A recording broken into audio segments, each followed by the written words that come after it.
আসলাম আমরা দুজন, আমি আর চৌদ্দ। এসে যে কাজের জন্য আসা সেই কাজটা হইল না। আসলাম মনিটর ঠিক করার জন্য, একটা দোকানে দেখালাম। সেই দোকানের একজন বললো যে যে জায়গা থেকে মনিটর কিনেছি সেই জায়গায় নিয়ে যাও, বা কিনেছো সেই জায়গায় নিয়ে যাও, কারণ ওয়ারেন্টি আছে এখনও। 3 বছর ওয়ারেন্টি ছিল, 2 বছর হয়েছে। এই যে মনিটর, এই যে সেই মনিটর HP P204B এই মডেলের একটি মনিটর। দেখা যাক কী করা যায়। আমরা চিন্তা ভাবনা করছি যে যেখান থেকে কিনছি সেখানে যাব। এটা কিনছিলাম হচ্ছে ঢাকা এলিফ্যান্ট রোডে।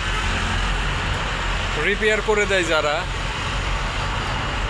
তাদের ভিতর থেকে একজন বলল যে যেখান থেকে কিনেছি মনিটরটি সেখানেই নিয়ে যেতে। 3 বছরের ওয়ারেন্টি ছিল,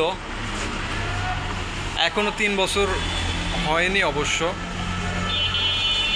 ওয়ারেন্টি আছে, রিপেয়ার করে দিতে পারে অথবা নতুন আরেকটি দিতেও পারে, বলা যায় না। এই কথা সে বলল, এই কারণে আর কোনো জায়গায় দেখাবো না। কি বলো? হ্যাঁ, বাসা চলে যাবো।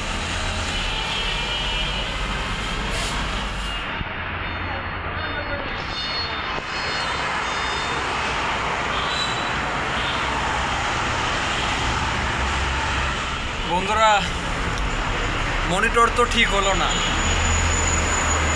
সবাই ভালো থাকবে, সুস্থ থাকবে। মনিটর কোথা থেকে ঠিক করা যায় সম্পূর্ণ ভিডিও তোমাদের দিব। যেখান থেকে ঠিক করব, যেই জায়গায় যাব সেই জায়গার ভিডিও আমি তোমাদের দিব। ভালো থাকবে সবাই, সুস্থ থাকবে। ধন্যবাদ।